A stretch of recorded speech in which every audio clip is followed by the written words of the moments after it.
ವೇದಿಕೆ ಮೇಲೆ ಆಸೀನರಾಗಿರ್ತಕ್ಕಂಥ ಎಲ್ಲ ಗಣ್ಯಮಾನ್ಯರಿಗೂ ಅತಿಥಿ ಮಹೋದಯರಿಗೂ ಮತ್ತು ವೇದಿಕೆ ಮುಂಭಾಗದಲ್ಲಿ ಆಸೀನರಾಗಿರ್ತಕ್ಕಂತಹ ಎಲ್ಲ ಕನ್ನಡ ಮನಸ್ಸುಗಳ ಪಾದಕಮಲಗಳಿಗೆ ನಾನು ಹೆಚ್ಚು ನಮಸ್ಕರಿಸುತ್ತೇನೆ.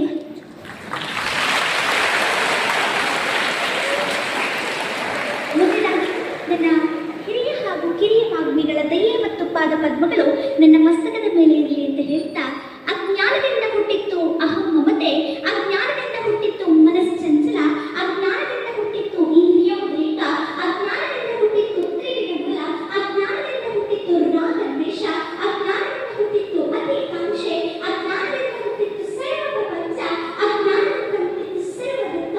ಕೂಡಲ ಸಂಗಮ ದೇವ, ಈ ಅಜ್ಞಾನ ಪ್ರಮೇಯ ತಿಳಿಸಿದಲ್ಲದೆ ನಿಮ್ಮ ನಡುವಿನ ಬಾರದೆಯ, ನಿಮ್ಮ ನಡುವಿನ ಬಾರದೆಯ ಅಂತಕ್ಕಂಥ ಬಸವಣ್ಣನವರಂತಹ ವಚನದ ಮೂಲಕ ನನ್ನ ಮಾತುಗಳನ್ನು ಮುಗಿಸ್ತಾ ಇದ್ದೇನೆ.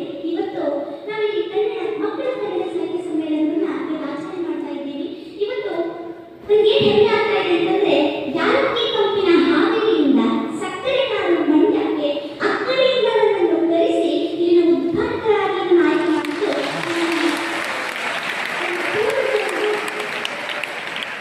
ನನ್ನ ಪೂರ್ವಜರ ಪುಣ್ಯ ಅಂತ ಹೇಳ್ಬೋದು. ಅದಕ್ಕೋಸ್ಕರ ಎಲ್ಲರ ಪಾದಾರಗಳಿಗೆ ಮತ್ತೊಮ್ಮೆ ಶಿರಸಾಷ್ಟಾಂಗ ನಮಸ್ಕಾರಗಳನ್ನು ತಿಳಿಸ್ತಾ ನನ್ನ ಮಾತುಗಳನ್ನು ಮುಗಿಸ್ತೇನೆ. ಇವತ್ತು ಸಾಹಿತ್ಯ ಸಮ್ಮೇಳನವನ್ನು ನಾವು ಆಚರಣೆ ಮಾಡ್ತಾ ಇದ್ದೀವಿ. ಆದರೆ ಸಾಹಿತ್ಯ ಸಮ್ಮೇಳನ ಯಾಕೆ ಆಚರಣೆ ಮಾಡಬೇಕು ಅಂತಂದ್ರೆ, ಮಕ್ಕಳಲ್ಲಿರ್ತಕ್ಕಂಥ ಕಲೆ, ಸಾಹಿತ್ಯ, ಸಂಸ್ಕೃತಿ, ಸಂಗೀತ ಹೀಗೆ ಹಲವಾರು ಕ್ಷೇತ್ರದಲ್ಲಿ ಸಾಧನೆ ಮಾಡಿರ್ತಕ್ಕಂಥವರಿಗೆ ಪ್ರೋತ್ಸಾಹ ನೀಡುವಂತಹ ಒಂದು ಕೆಲಸವನ್ನ ಈ ಸಾಹಿತ್ಯ ಸಮ್ಮೇಳನಗಳು ಮಾಡ್ತಾ ಇದ್ದಾವೆ ಅಂತ. ಇದನ್ನು ಮೊದಲ ಆಚರಣೆ ತಂದವರು 1915ರಲ್ಲಿ ಎಚ್.ವಿ. ನಂಜುಂಡಯ್ಯ ಅಂತಕ್ಕಂಥವರು ಬೆಂಗಳೂರಿನಲ್ಲಿ ಮೊದಲು ಪ್ರಾರಂಭಿಸ್ತಾರೆ ಅಂತ. ಇವತ್ತು ಹೇಳ್ತಾರೆ ಏನು ಅಂತಂದ್ರೆ, ಕಾಡಲ್ಲಿ ಒಂದೇ ಮನೆ ಇದ್ರೆ ಅದು ಕಾಡು ಅನ್ನಕ್ಕಾಗಲ್ಲ, ನಾಡಲ್ಲಿ ಒಂದೇ ಮರ ಇದ್ರೆ ಕಾಡು ಅನ್ನಕ್ಕಾಗಲ್ಲ, ನಾಡಲ್ಲಿ ಒಂದೇ ಮನೆ ಇದ್ರೆ ನಾಡು ಅನ್ನಕ್ಕಾಗಲ್ಲ. ಅದೇ ರೀತಿ ಕನ್ನಡವನ್ನ ಕೆಲವು ಜನ ಮಾತನಾಡೋದು ಮಾತ್ರ ಕನ್ನಡವನ್ನ ಬೆಳೆಸಕ್ಕಾಗಲ್ಲ. ಇಷ್ಟು ಜನರ ನಡುವೆ ಒಬ್ಬರೇ ಬೆಳೆದ್ರೆ ಅದು ಬೆಳವಣಿಗೆ ಅನ್ನಕ್ಕಾಗಲ್ಲ, ಕಾರ್ಯಕ್ರಮಕ್ಕೆ ಅರ್ಥ ಸಿಗಲ್ಲ. ಅದಕ್ಕೋಸ್ಕರ ಎಲ್ಲರೂ ಬೆಳೆದಾಗ ಮಾತ್ರ ಇಂಥ ಕನ್ನಡ ಸಾಹಿತ್ಯ ಸಮ್ಮೇಳನವನ್ನ ನಾವೆಲ್ಲರೂ ಸದುಪಯೋಗ ಮಾಡ್ಕೊಂಡಾಗ ಮಾತ್ರ ಈ ಕಾರ್ಯಕ್ರಮಕ್ಕೊಂದು ಕಳೆ ಬರುತ್ತೆ, ಆಯೋಜಕಕ್ಕೊಂದು ಬೆಲೆ ಸಿಗುತ್ತೆ ಅನ್ನೋದ್ರಲ್ಲಿ ಅನುಮಾನ ಬಂದಿದೆ. ನಾನು ಈ ಕಾರ್ಯಕ್ರಮಕ್ಕೆ ಬರುವಾಗ ಶಾಲೆಗೆ ನನ್ನ ತಂದೆ ಕರ್ಕೊಂಡು ಹೇಳಿದ್ರು, ಇಲ್ಲ ಈ ನಾಳೆ ಶಿಕ್ಷಕರಿಗೆ ಕನ್ನಡ ಸಾಹಿತ್ಯ ಸಮ್ಮೇಳನಕ್ಕೆ ಉದ್ಘಾಟಕರಾಗಿ ಆಯ್ಕೆ ಮಾಡಿದಾರಮ್ಮ, ಇಲ್ಲಿ ಒಂದು ಸ್ವಲ್ಪ ನೀವು ಮಕ್ಕಳ ಬಗ್ಗೆ, ಸಾಹಿತ್ಯದ ಬಗ್ಗೆ, ಶಿಕ್ಷಣ ಬಗ್ಗೆ ಮಾತನಾಡಬೇಕು ಅಂತಂದಾಗ ನಾನು ಹೇಳಿದೆ, ನಾನೇ ಒಂದು ಮಗುವಾಗಿ ಮಕ್ಕಳ ಬಗ್ಗೆ ಮಾತನಾಡಿಷ್ಟು ದೊಡ್ಡವಳು ನಾನಲ್ಲ ಅಂತ.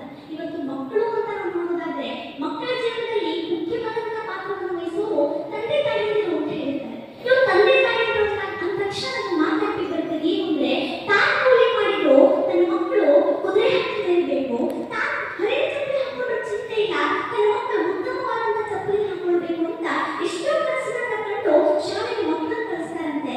ತಾನು ಹಳೆ ಬಟ್ಟೆ ಹಾಕೊಂಡ್ರೆ ಚಿಂತೆ ಇಲ್ಲ, ತನ್ನ ಮಕ್ಕಳು ರಾಜಕುಮಾರಿ ತರ ಇರಬೇಕು, ನನ್ನ ಮಗ ಇವತ್ತು ಕುಟುಂಬಕ್ಕೆ ಆಧಾರ ಆಗಬೇಕು, ನನ್ನ ಮಗಳು ಭವ್ಯ ಭವಿಷ್ಯತ್ತನ್ನ ಕಾಣಬೇಕು, ಇಂದಲ್ಲ ನಾಳೆ ನನ್ನ ಮಕ್ಕಳು ಒಳ್ಳೆ ವಿದ್ಯಾವಂತರಾಗಬೇಕು ಅಂತಕ್ಕಂಥ ಭಾವನೆಯನ್ನು ಹೊಂದಿ ಇಡೀ ಜೀವನವನ್ನೇ ಮಕ್ಕಳಿಗೋಸ್ಕರ ತ್ಯಾಗ ಮಾಡಿರ್ತಕ್ಕಂಥ ಏಕೈಕ ಜೀವಿಗಳು ಈ ಜಗತ್ತಲ್ಲಿ ಸಿಗೋದೇ ಆದ್ರೆ ಅವರು ತಂದೆ ತಾಯಿಗಳು ಅಂತ ಅಂತಕ್ಕಂಥ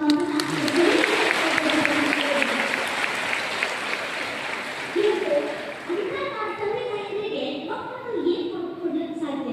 ಇವತ್ತೇನೋ ದೊಡ್ಡ ದೊಡ್ಡ ಉಡುಗೊರೆಗಳನ್ನ, ಕಾಣಿಕೆಗಳನ್ನ ಕೊಡೋದು ಬೇಡ. ಇವತ್ತು ಮಕ್ಕಳನ್ನ ತಂದೆ ತಾಯಿಗೆ ಏನ್ ಕೊಡ್ಬೇಕು ಅಂತಂದ್ರೆ, ತಪ್ಪಗೆ ಶಾಲೆಗೆ ಹೋಗಿ ಗಪ್ಪಗೆ ಮನೆಗೆ ಬಂದು ಚೆನ್ನಾಗಿ ಓದಿ ತುಪ್ಪ ಬೆರೆಸಿ ಊಟ ಮಾಡಿ ಸಂಪಾದನೆ ವಿದ್ಯೆ ಮಾಡಿದ್ರೆ ಸಾಕು, ಮುಪ್ಪಾಗಿ ತಂದೆ ತಾಯಿಯು ಕೂಡ ಯಾರು ಸೌಭಾಗ್ಯ ಬದುಕ್ತಾರಲ್ಲ, ಇದು ನೆಮ್ಮದಿಯ ಜೀವನ, ಇದು ಮಾತ್ರ ಹೇಳ್ತಾರೆ. ಮಕ್ಕಳಿಗೆ ಶಿಕ್ಷಣ ಇದೆ. ನೆಲ್ಸನ್ ಮಂಡೇಲಾ ಹೇಳ್ತಾರೆ ಒಂದು ಮಾತನ್ನ, education is the most powerful weapon which can change the world ಅಂತ. ಅಂದ್ರೆ ಇಡೀ ಜಗತ್ತನ್ನೇ ಬದಲಾಯಿಸುವಂತ ಯಾವುದಾದ್ರೂ ಒಂದು ದಿವ್ಯ ಅಸ್ತ್ರ ಇರೋದಾದ್ರೆ ಅದು ಶಿಕ್ಷಣ ಅನ್ನೋದನ್ನ ಮಾತ್ರ ನಮ್ಗೆಲ್ಲರೂ ಕೊಡಬೇಕು. ಆ ಶಿಕ್ಷಣ ಎಲ್ಲರೂ ಪಡಿತಾ ಇದ್ದೀವಿ ಮಕ್ಕಳು. ಆದ್ರೆ ಎಂಥ ಶಿಕ್ಷಣವನ್ನ ಪಡಿಬೇಕಾಗಿರ್ತಕ್ಕಂಥ ಒಂದು ಅವಶ್ಯಕತೆ ಇದೆ ಅಂತಂದ್ರೆ, ಮಾನವೀಯ ಮೌಲ್ಯಗಳ ಶಿಕ್ಷಣವನ್ನು ಪಡೆಯುವಂತ ಬಹಳಷ್ಟು ಅವಶ್ಯಕತೆ ಇದೆ ಅಂತ. ಇವತ್ತು ನೈತಿಕ, ಆಧ್ಯಾತ್ಮಿಕ, ಸಾಮಾಜಿಕ ಮತ್ತು ಭಾವನಾತ್ಮಕ ಗುಣಗಳನ್ನ ಮಕ್ಕಳಲ್ಲಿ ಬೆಳೆಸಬೇಕು ಅಂತ ನಾವೆಲ್ಲರೂ ಅಳವಡಿಸಿಕೊಂಡಾಗ ಮಾತ್ರ ಒಂದು ಯಶಸ್ಸಿನ ದಾರಿ ನಡೆಯಲಿಕ್ಕೆ ಸಾಧ್ಯ ಅಂತ. ಇವತ್ತು ಎಂಥ ಒಂದು ಈ ಒಂದು ಮೌಲ್ಯಗಳನ್ನ ಅಳವಡಿಸಿಕೊಳ್ಬೇಕು ಅಂತಂದ್ರೆ, ಮಾನವೀಯತೆ, ಪ್ರಾಮಾಣಿಕತೆ, ಸಹಾನುಭೂತಿ, ಪ್ರೀತಿ, ಶ್ರದ್ಧೆ, ಸಹಿಷ್ಣುತೆ, ನೀತಿಬದ್ಧ ಆಧಾರಗಳನ್ನ ನಾವೇನ್ ಮಾಡಬೇಕು ಅಂತಂದ್ರೆ ನಮ್ಮ ಜೀವನದಲ್ಲಿ ಅಳವಡಿಸಿಕೊಳ್ಬೇಕು ಅಂತ. ಇವತ್ತು ನಾವು ಮಕ್ಕಳನ್ನ ಏನ್ ಬಯಸ್ತಾ ಇದ್ದೀವಿ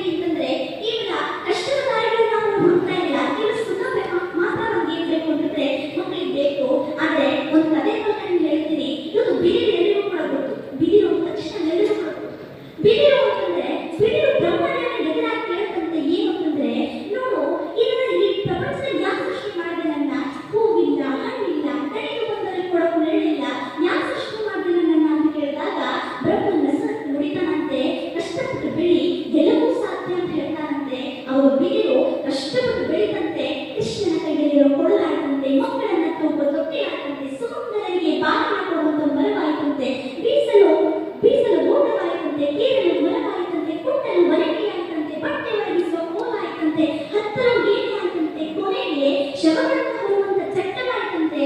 ಅವಾಗ ಎಲ್ಲ ಜನರ ಮುಂದೆ ಹೇಳತಂತೆ ಬಿದಿರು ಏನು ಅಂತಂದ್ರೆ, ನೋಡು ಮನುಷ್ಯ, ನನ್ನಿಂದ ಏನಾದರೂ ಅಂತ ಕೈ ಚೆಲ್ಲಿ ಕುತ್ಕೊಳ್ಬೇಡ, ಎಲ್ಲವೂ ಸಾಧ್ಯ, ಪಣ ಕೊಟ್ಟು ನೋಡು ಅಷ್ಟೇ ಅಂತ.